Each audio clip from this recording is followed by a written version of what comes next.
Bermuda, with its architecturally unique pastel homes, rich in history, lush gardens against a backdrop of pink sandy beaches and blue waters, all blended together to make this island a place of magic.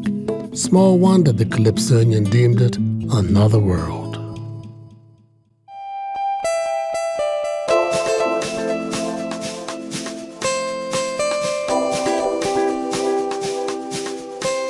Inside Bermuda Homes, brought to you by Shell Point Orange, in association with Lily Bermuda and OBMI Bermuda. Throughout the years, we've shown you many homes full of history and memorabilia. But what we're about to show you now, it may not have a lot of history, but it certainly has the memorabilia. And what's more, it demonstrates the couple's love for Bermuda. It's called Beachside. Beachside is a townhouse in the Hidden Cove development, which boasts the finest luxury condominiums in Bermuda. Its owners, Peggy and Tom Corrin, have been residents here for more than 15 years. And when on the island, Peggy devotes many hours to volunteering at the barn. The Corrins buy Bermuda. They support Bermuda. And one glance at the interior tells you in no uncertain terms, they love Bermuda.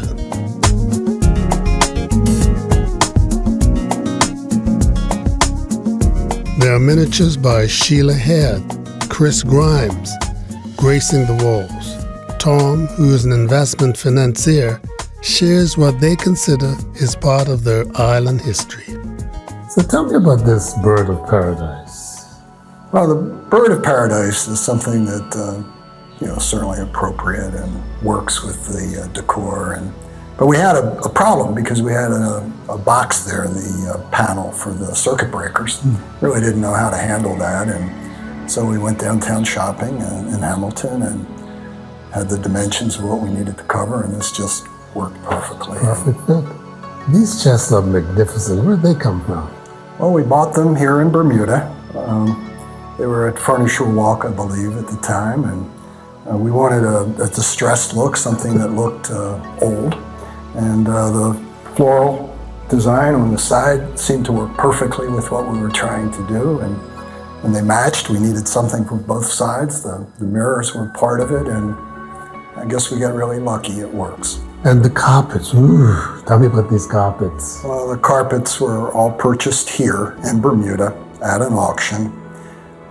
My wife and I both love the old carpets. We thought they would work well with what we were trying to do. Most of them are Tabriz in this area, but we have a number of them throughout the house, and we love them, and wish we had more, I think.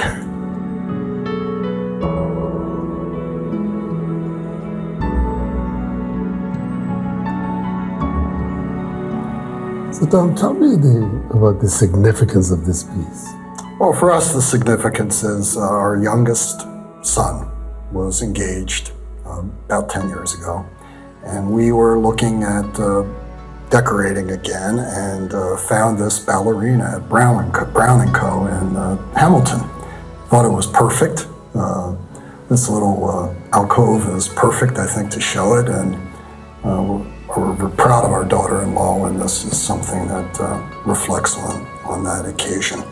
I thought it came from a gallery in Manhattan. It could have. We love it. There are a lot of fine things in Bermuda that have, we appreciate them a little more because we're not Bermudians, and we come here and we see so many things that are unique and really very nice and appreciated, and that did come from Bermuda. There are 3,700 square feet in Beachside, and every foot exudes the good taste of the Corrins. Take this double living room, for example. The focal point is an impressive fireplace mantel with dental molding, exquisitely placed furnishings.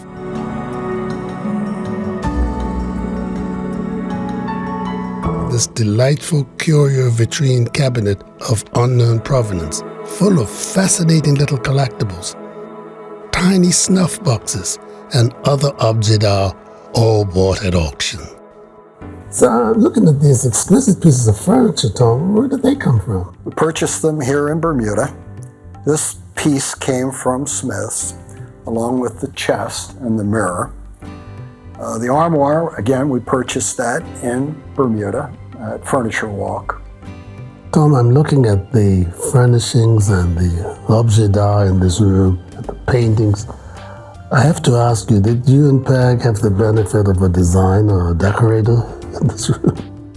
My wife is the decorator. She's a natural, I think. She's very quiet about it. That's the reason why she's not joining us. She's a little timid, but no, she is very good at it. It shows. I think so. Now this painting behind me, I sort of see it as a battle scene in Europe or some big major battle. Explain this. Well, it is Trafalgar, the Battle of Trafalgar. Chris Grimes is the artist, and I think Chris did a magnificent job on this.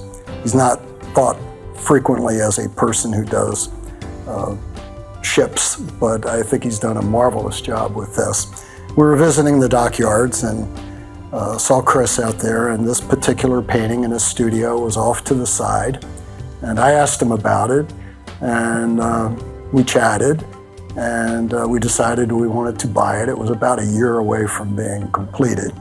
And now it's there, and we certainly love it.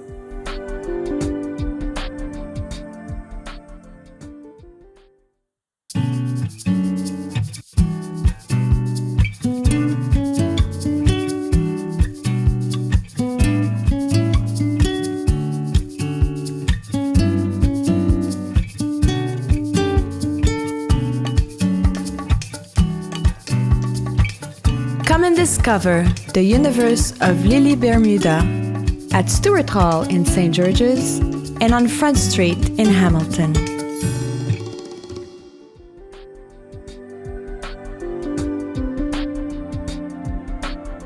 The dining room here at Beachside carries on the Coran's affection for things Bermudian, such as this stunningly large Sheila Head painting overlooking a Bermuda cedar dining table.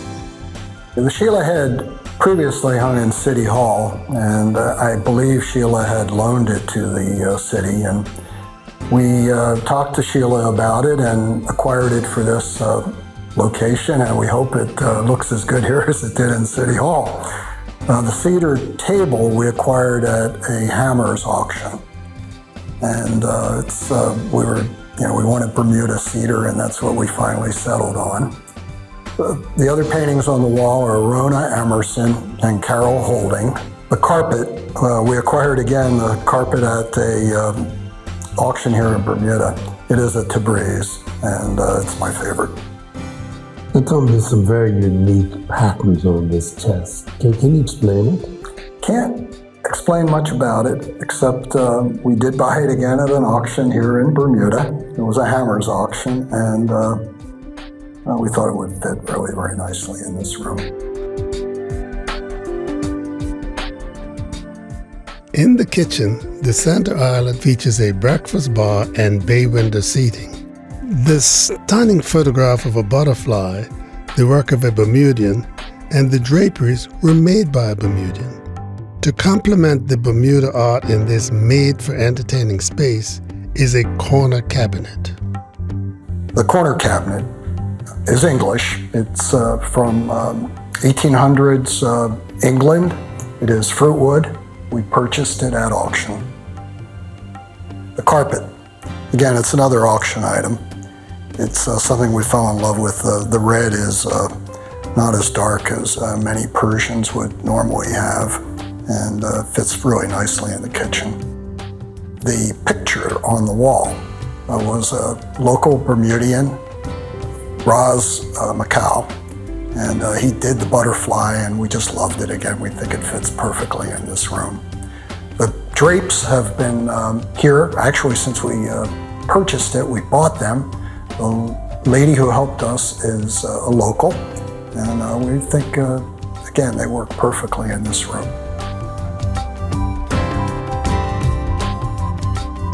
This master bedroom's focal point is the brass bed, surrounded by tastefully placed pieces of furniture resting harmoniously against fern-colored walls. The bed is the big old brass bed. The painting is another Sheila head. We have, again, artwork in this room from Bermuda, but maybe my favorite is our barn purchase, which is a Van Gogh. And it came from the barn. I can't remember how much we paid for it, but it fits really nicely here in Bermuda. The carpets, again, are part of our Bermuda purchases. Again, all of them were done at auction. Now, Tom, this is a very interesting piece of furniture with this sort of louvered style. But why do I get the impression that it has another purpose? Oh, it has another purpose. My wife and I feel the same about televisions. Now, we came here many years ago when there were no TVs in Bermuda, even when TVs were everywhere. They weren't in the hotel rooms in Bermuda. But we don't really like the way they look, so we hide them in places like this. And this armoire is a perfect place to put a flat screen.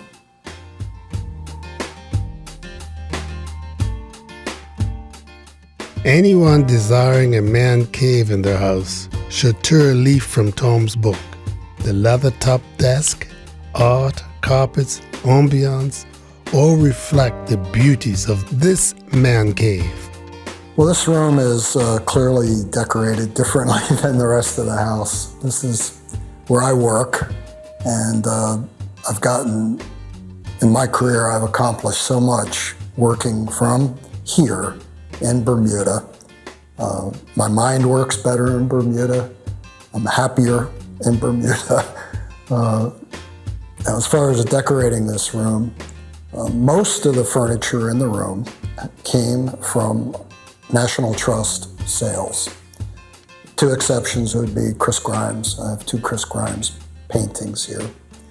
And the technology allows me to work here in Bermuda as though I'm anywhere in the world. I get used to the time differences. That's always a little troublesome for me. But my phone here rings the same way that it would ring in Albany, New York, or Philadelphia, or wherever I happen to be. But Bermuda lends a different element to everything I do. So I have a lot to be grateful for. With views of the beach and the waters of the South Shore, the Corrins can take comfort in their 515 square foot veranda that commands an immense south-facing ocean view, plus their own little private garden. So, Tom, you obviously have this affinity, both of you, for Bermuda. But what is it you think that started it? Well, when we were married in 1967, we came to Bermuda on our honeymoon. It was the first time I'd ever been on an airplane. I think it was the first time you'd ever been on an airplane too, Peg. Yes, I believe it was. And we came and we never got over it. We just absolutely never got over it. I actually tried to scheme how I could get a work permit. And there was nothing I did. There was nothing I did that Bermuda needed at the time. I could have stayed as a teacher because I was a qualified teacher. But he had no grounds. No cloud there. Okay. Yeah. So we never got it out of our system. We started coming back for a month or two at a time, and eventually we settled here and love it. And so much of what we've become and what we are is Bermuda, and we're eternally grateful for all things Bermuda. So there you are, the Corrins and their love for Bermuda. They may not have been born here, but they are Bermuda. For Inside Bermuda Homes, I'm Charles Webbe. For well over a century, St. Mark's Church has catered to the spiritual needs of the people of Smith Parish. During that time, they've seen many priests come and go. But the one thing that has remained constant is the place where these priests sometimes called home. Welcome to Mount Hope. Mount Hope was built in 1887 and was originally a single-story house with a hipped roof and an enclosed yard. The builder, John W.R. Pearman, was also a shipbuilder and a farmer. The house was later inherited by his son, Jeremiah Scott Pearman, who made many of the substantial changes you are now about to see under the guidance of a former long-serving church warden, Colin Campbell. The A-listed Grade II building was the residence of the then rector of the adjacent church, the Reverend Jermaine J. Tucker. So tell me about the facade of Mount Hope. Mount Hope is the most extraordinary expression of eclectic Bermudian architecture. We talk a great deal about Bermudian architecture, but this house is a living embodiment of how that style and stylistic changes globally have affected us locally. This house started out in 1847 as a neoclassical Greek revival simple frame house, double hall with five openings, 4 windows either side, a central hall, and rooms positioned either side. Very symmetrical, very simple. Now, roughly 70 years later, the son of the original builder, Scott Jeremiah Pearman, went ahead and did extensive renovations to the house. He had a brother who was an architect builder who was very enamored with the Italianate style, which was very popular at the time. Look at the Jubilee corridor or corridors at the House of Assembly, for example, as another example. And so this house shows that transition of styles. It goes from a very smooth plaster to an ashlar style stonework. It has had at one time a ground floor patio, and we would be in fact be underground. Much of the forecourt of this entire house was dug out, and in our renovation work up at St. Mark's, we found the point at which the Bermuda stone walls stopped and the raw Bermuda stone was carved right out of the earth. So it's a very interesting house in many respects. It has steel or metal columns at the base with a couple of large stone columns as a support for this front of the portico.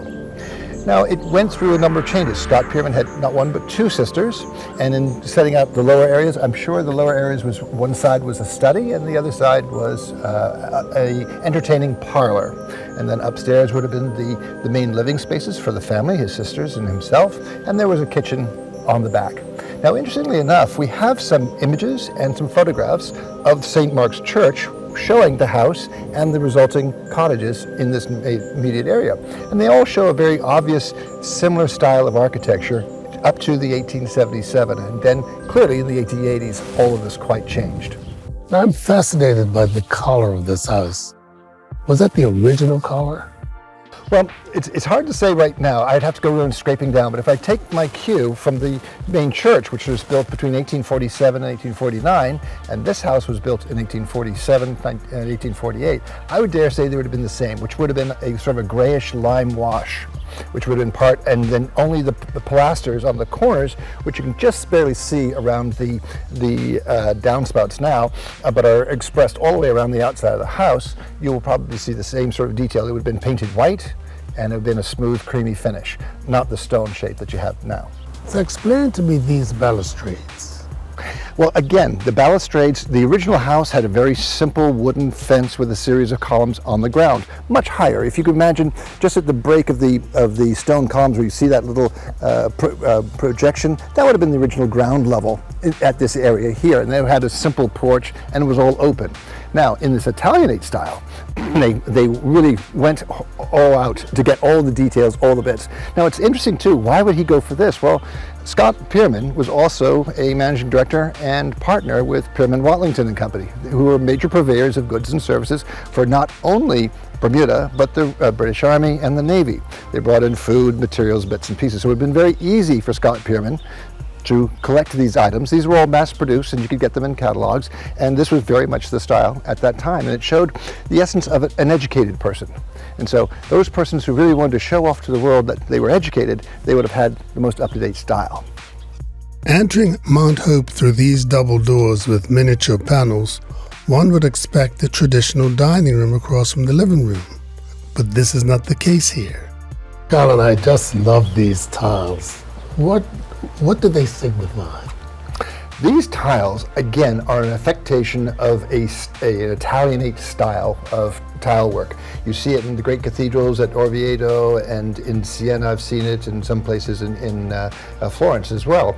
But more specifically, we also see them in the high altar over at St. Mark's Church. So these were bought as a group, and obviously they were brought and fitted out for this hall here. But the interesting thing about this tile is, although it's at least 100 years old, the surface is really rich and still consistent, because instead of having a flash color on the top of the clay tile, it's color all the way through, making it a very unusual device and very, very spectacular. Very interesting design styles using the squares. And this is important for Bermuda architecture. We'll look at the windows, why the symmetry of devices are so important to Bermuda architecture. So if it's not enough that this house has many, many little surprises, we've seen the tile, look at this beautiful door. Again, it is contradictory to classical Bermuda architecture, but it's classic in its timepiece as well. It has these little squares, which we've seen on the tile floor. And look at this faceted glass, raised, inset, cut, and detailed. It's very, very thick. This entire framework here is almost 15 inches wide, mostly because it's supporting and framing solid Bermuda stone that was carved right out of the very rock all the way down to the ground. It's only at about this point here up that you have Bermuda stone blocks. So this house literally was carved out of the earth. So Colin, how did they get this design? Well, again, this is part of the eclectic architecture that is shown in this house, Overgrowth. This design here is made of plaster, and the lines are scored and made a groove, and then you have the shape of large ashlar or completed smoothed block, as opposed to Bermuda stone with a smooth plaster. So this is very much in the Gothic revival style, which is a third style now being applied to this house. And again, this was very popular in this parish. There's 3 or 4 houses that have the similar type of device, as does the St. Mark's Church itself, which again started out as a Greek revival, a small hall, and then evolved over time to have more of a Gothic look, including the smooth ashlar. So one other area of this wonderful home, which is not traditional, eclectic, is the bay window. It was formed from the very rock that formed the house, and this was all plastered, and then relieved with this wonderful chamfering for the play of light. It's a very thick wall here, and then allowed for the opening up of this bay. Again, bay window is more of a Northeast American device as opposed to traditional Bermuda, Greek revival, or even Italianate for that matter. But keeping with the theme, you'll notice the architraves are beautifully cut and tooled. Unlike most Bermuda ancient architecture would have had just the frame and a plaster reveal, this has a full wood reveal. This shows that there was a considerable amount of money available for these details. What I find particularly interesting in this window and the devices is that how the architraves are completed. You find that there's a square, so the architraves meet the square beautifully, and more often than not, you see a little round roll or a bullet nose on those things. In this case, we have a very petite little flower shape, which turns up again and again in other devices. That little flower shape is very reminiscent of the Bermudiana flower. So Scott Pearman was also an inveterate gardener, an educated man in all sorts of things agricultural, as well as business and everything else he's done. In some of the windows, we still can see the slight bubbles and perambulations of the surfaces as this glass was poured onto a pan and cooled, as opposed to glass day, which is now rolled, which you can see in some of the repairs and some of the windows over a period of time. So this is a beautiful, expressive space, and again, is worthy of close attention and enjoyment.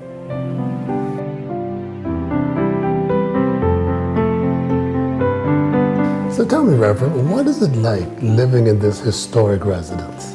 Living here can be a bit overwhelming at times. The truth be told, we are oftentimes amazed that we have this privilege. You know, coming from where I grew up, you didn't see a place like this, especially not on the inside.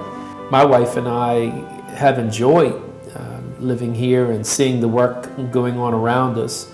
And so we feel very privileged to be in this place and to have so much care given to its maintenance.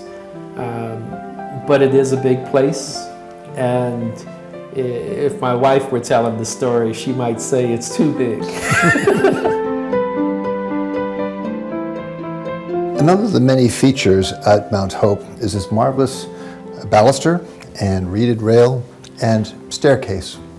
Scott Pearman was a developer, and he found out about a large stock of Honduras mahogany in the Turks and Caicos, and he had it shipped to Bermuda. And much of it was used for the pews in St. Mark's Church and the pulpit, but I dare say there was some left over. And this is one of the pieces that no doubt was left over. It's carved not in a traditional Bermudian style, but a more Italianate, barley sugar, spun style here, with this beautiful rosette and then finish cap. We have to understand that this entire structure here was made out of one piece of wood and was hand carved on a lathe, and then all these rosettes. It's a beautiful example of wonderful Bermudian craftsmanship at a very interesting time in Bermuda's history. You then see the balusters go up, and these newel posts here, these baluster posts, then take on the same barley sugar twist as you go up the staircase. Originally, there might have been 2 balusters per step. Today, there's just the one. As one entered the house, one would have been met by a large painting, and then this lovely Greek sort of niche where there'd be something lovely, a lovely sculpture popped right in here.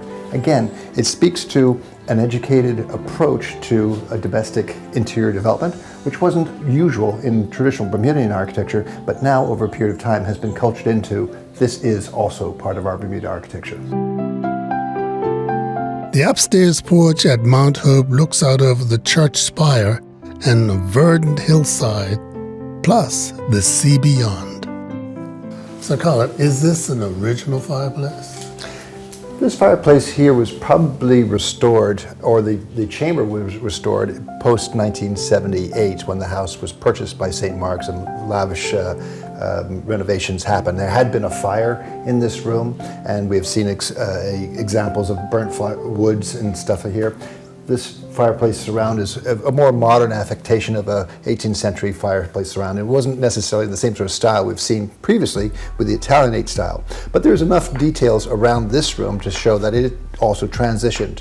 Again, around the doors, the architraves, and the windows, although these have been scraped now to reveal the cedar, they would have been painted like in the dining room and down front. They would have been painted because that was the style of the 1880s, 1890s, and certainly in the 1970s going forward. Bermudians wanted to bring back more of their culture and using the cedar. So we see the cedar beams expressed and other details of the like. In this instance, and originally there may have been a coal fireplace with a simple stovepipe going up. There's no images that I've seen post-1877 of any single fireplace with a chimney up in the roof. No doubt there was a cooking chimney at the back of the house, but all the evidence would suggest that this style of fireplace is a modern affectation after the 1970s. And explain to us the tray ceiling. So the tray ceilings is a very common way of providing additional height to a common room, such as the living room or the main parlor rooms. Many people look at these and say, well, it's because of they want to manage heat and the like. Well, no, not really. The very first persons to build houses in Bermuda were tenant farmers, and they farmed tobacco. And because tobacco was our primary export and was also a legal tender or currency, you wanted to keep your money close. And so the early farmers would have raised the bottom cord of the truss, and they would have hung their tobacco crop from the ceilings. They could also then keep the tobacco dry using the fireplaces, and therefore we built our tray ceilings such as we have them today. Now, industries change, minds change, memory keeps us building tray ceilings. They're a lovely device. They're not common anywhere else, and Bermudans are very affectionate for their architecture, and I think they're great. The interior woodworks are in the East Lake style, popular in that time. East Lake was an Englishman who wrote hints on household taste in furniture and upholstery, plus other details. Now, Colin, you've waxed rhapsodic about the history of Mount Hope. Where do you see its future? The future is embedded in the wonderful history of transition and change. And this is very similar to all of Bermuda, quite frankly. We learn from the past, we create our new path.